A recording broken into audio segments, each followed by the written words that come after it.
Back on UFC Fight Camp, where it's now time for the Red Box, presented by Red Rooster. And you know Steve Erveg, something of an authority on combos. The defining moment of Astro Boy's young UFC career thus far, in boxing terms. A simple 1, 2, 3. Tastier than a burger, chicken, and chips, Erceg flattened Matt Schnell last year at the Apex with a jab cross hook that put the entire division on notice, immediately placing Erceg amongst the flyweight elite. Yeah, team run it up. Work, yeah, cause we on the up. Work, this ain't a game, I came with the game. Look how we run it. The hustle and pain is just not the same. I came from the gutter, hey. For the winner, Astro Boy! Perth represent, let's go! Cause we on the up.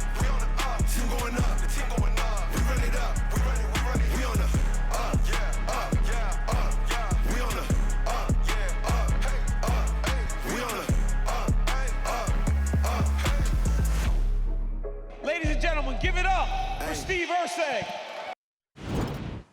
Bay didn't think you were seeing eternal MMA footage today. Megan and I are pleased to be joined by Astro Boy Steve Erveg, Western Australia's finest, who's already touched down in Mexico City in advance of this weekend's main event opposite Brandon Moreno.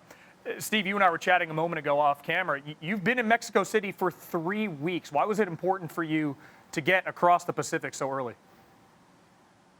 Yeah, I mean, we're fighting at altitude. I think it's like 2,200 meters, and a lot of people have come over and not had the gas to go the full 15, 25 minutes because their body hasn't adapted to that altitude. So I needed to make sure that I was here, ready to go, and firing on all cylinders.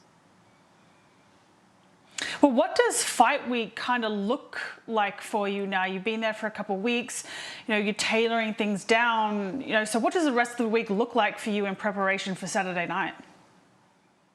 Yeah, so, I mean, we don't do anything too hard anymore. It's just keeping sharp and getting like a little puff on just to make sure that your heart's still used to and your body's still used to exercising, but you don't want to like tax yourself. And yeah, the rest of it is all the media and checking in and signing posters and all that stuff that comes along with it.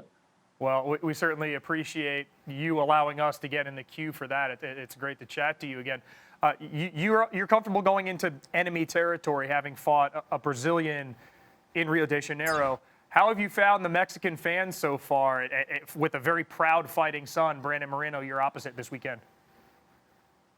Yeah, so far it's the same as sort of Brazil was at this stage. Everybody's been very respectful. People have been coming up for looking for photos and stuff like that. So I've had nobody yelling at me and calling me any derogatory names. So that's been nice, but I imagine they're saving it all for fight night. Yeah, they might be saving it for fight night, but I feel like you're one of those fighters who you universally love. There's nothing to dislike about you, but I kind of want to talk about this camp in comparison to maybe like the last couple. What's been different this time around coming into this camp as opposed to, the last 2 ones which have come up, short a little bit? Yeah, I mean, as weird as it sounds, I've been training less. I've always pushed my body to the absolute limits, and I'd be tired throughout camp, which is, I mean, obviously you're going to be tired throughout camp and that sort of thing. But I'd always have little niggly injuries throughout camp that you deal with. But this time, I've listened to what all my coaches have been saying, and I've tried to dial it back just a little bit. So I'm still working very hard, but I'm actually allowing myself to rest a little bit more, and I feel, better for it. You're one of the top contenders in a division that's added incredible depth over the last couple of years. Sometimes in conversations like these, as guys prepare for fights, they'll say, hey, I treat a title fight like I would my UFC debut. Every fight we try and keep the same. Others will acknowledge the consequence as things go up the ladder. You're fighting a former champion and yourself on a 2-fight losing streak. How do you mentally approach the side of it, I guess the stakes this weekend in Mexico City as you prepare to be your best self in that fight?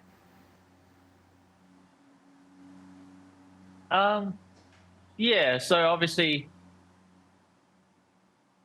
losing sucks, but you learn a lot from losing. And I don't know. I mean, I take a lot of confidence out of the stuff I'm doing in the gym. So I honestly feel like I'm better than I've ever been, and I know that my opponent is very good and he's been the champ and that sort of thing. But I mean, I just feel like I can hang with these guys, and I'm here to prove that that I can beat Moreno. Well, when we had you on the show last time, you said you wanted to show everyone that you weren't just a bum, and I don't think you are, and we don't think you are. I feel like a lot of people don't think you are either. Do you feel like that kind of gives you that fuel, that, you know, maybe a little bit of a chip on your shoulder going into this one to kind of use as fuel to kind of motivate you? I'm honestly not sure. I mean, it's hard to say. I think the thing that motivates me more than anything else is that I'm very competitive. I mean, I could wake up at 3 a.m. and then walk out to fight Joe Blow, and I'm going to be just as hungry in the fight as I would be against fighting for the title with the 12-week camp or whatever. I want to win real bad. I hate losing, and I'm going to do everything I can in my power to make sure that I'm the guy with my hand raised at the end of the night. Steve, what do the next few days look like for you as you get to Thursday, Friday, Saturday? How much do you know about what your camp's plan is for you so you're at your absolute best come the main event against Brandon Moreno? Yeah, so Thursday will be mostly just weight cutting stuff. So that'll be the worst day of all the fight week. And Wednesday and tomorrow will just be, honestly, pads, some grappling stuff, nothing too extreme, but my heart will definitely get a pump on, and it'll be short and sharp.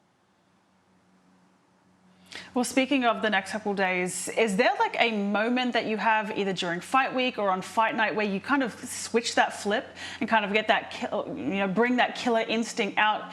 You know, you might not, but is there like a moment during camp or on fight day where you kind of change the gears a little bit, and because you're like, oh, we're about to fight here in a couple hours?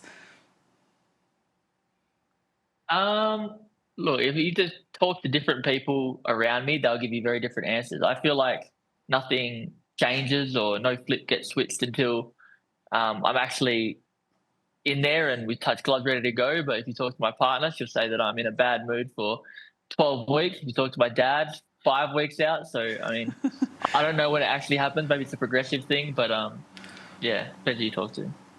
And once the Octagon door shuts behind you Saturday night, again, you fought at the highest level in this sport, having fought for a UFC belt and doing so, frankly, on hallowed ground in Brazil. What's the feeling like inside the Octagon that I'm sure you hope to recapture when you know you're at your sharpest, the work you've put in camp, and the confidence that you're at the best you've ever been is translating? How do you know that you're on your game? How do I know that I'm on my game? Before it starts, or actually when we're going? When the door shuts, Bruce Buffer steps out of the way, or Joe Martinez might be doing it this weekend. But what's that point in the fight for you that, I guess, that touchstone or that indicator that you're confident you're going to have a good day? So sometimes, and I can never really tell you like what triggers it or why I have it, but at some point in the fight, especially when I'm going well, I'll go, oh, okay, I got it. And I've seen something, I'll know, oh, it needs to be a right kick now, it's something that happens and I'm not thinking as much, and all of a sudden some weird clarity comes over me and I go, oh, okay, I got his timing, like now he turned it up. And it doesn't happen every fight, unfortunately. Finding the flow state or something. It used to happen in footy every now and then as well, but something clicks and it's like a very subconscious thing, and then I know that we're locked in. Well, Steve, we hope to see that flow state this weekend. All the best in your final preparations for Mexico City. We're excited to see you compete against Brandon Moreno in the main event in Mexico this weekend. Thanks so much for making time. Thank you.